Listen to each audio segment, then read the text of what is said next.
rasement de l'ancien casino de l'Océan et des Pins revient dans l'actualité locale iléroise. Faute de les avoir entretenus, faut-il abattre tous les bâtiments publics de l'époque du balnéaire qui ont fait l'histoire de Saint-Hilaire-de-Riez ?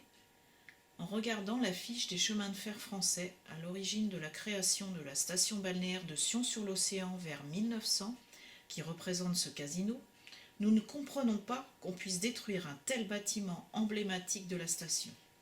Même s'il a perdu son caractère balnéaire depuis la suppression du pignon central en 1975, pourquoi ne pas sauvegarder au moins les façades avec leurs parements de briquettes rouges autour des ouvertures caractéristiques du balnéaire de l'époque ? Pourquoi ne pas suivre l'exemple de la commune des Sables-d'Olonne qui a choisi de réhabiliter l'ancien hôtel des Pins dans le projet immobilier des demeures sablaises ? Pourquoi, à Saint-Hilaire-de-Riez, le patrimoine balnéaire est si maltraité, alors que page 12 du PADD du PLU, on peut lire « Un des objectifs de la ville est d'améliorer la connaissance du patrimoine communal, de le protéger et de le valoriser. »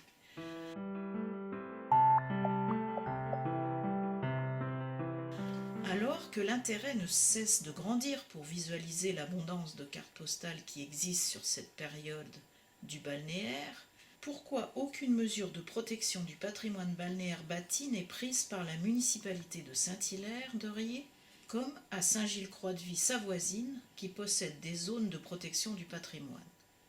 Par exemple, la corniche de Boisvinet est protégée. Il ne restera plus que des bâtiments privés pour témoigner de l'essor des bains de mer du début du XXe siècle à Sion-sur-l'Océan. Seule la chapelle privée de 1900 aura échappé au massacre. Pourquoi les équipes municipales successives ont-elles fait disparaître tout ce pan de l'histoire de Saint-Hilaire-de-Riez ? Pourquoi ont-elles failli à leur devoir de mémoire ?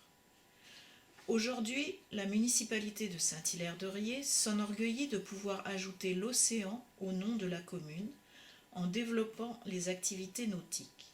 N'est-il pas un peu facile d'occulter la période des bains de mer qui a permis ce développement de Saint-Hilaire-de-Riez par l'apport d'idées nouvelles venues des villes de ses premiers touristes.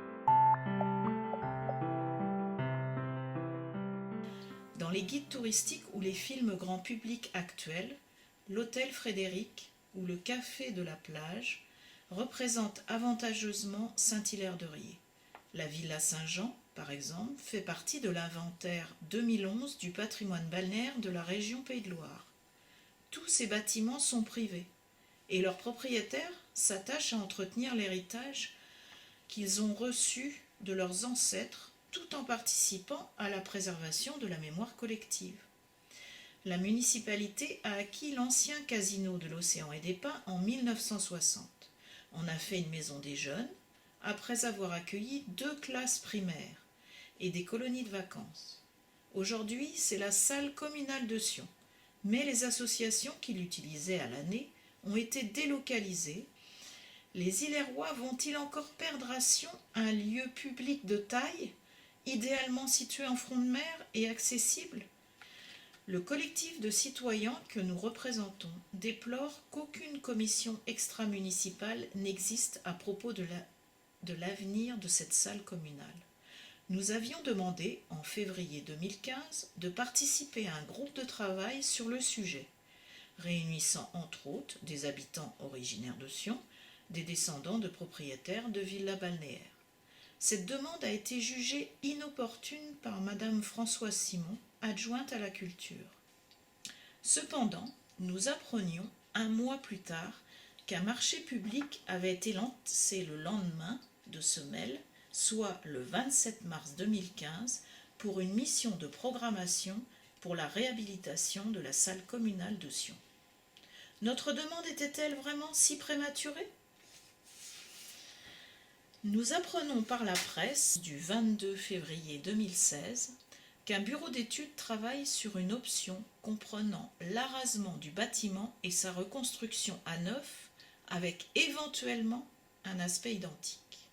Le terme « éventuellement » nous autorise les questions suivantes. Serait-il possible de connaître le nom du bureau d'études et ses références ? Le délégué technique local de la Fondation du patrimoine, Alexandre Billon, a-t-il été consulté pour évaluer la possibilité de sauvegarder les éléments décoratifs balnéaires des façades extérieures.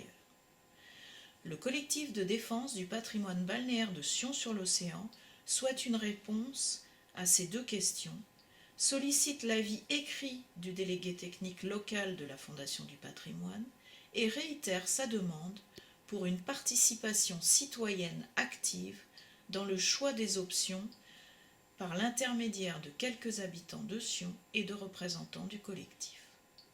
En conclusion, le collectif de citoyens que nous représentons déplore dans les choix de la municipalité concernant l'avenir de la salle communale de Sion un manque de respect du devoir de mémoire et la non prise en compte de l'intérêt général en ne prenant pas l'avis des citoyens et en réservant cet espace public à une utilisation privée.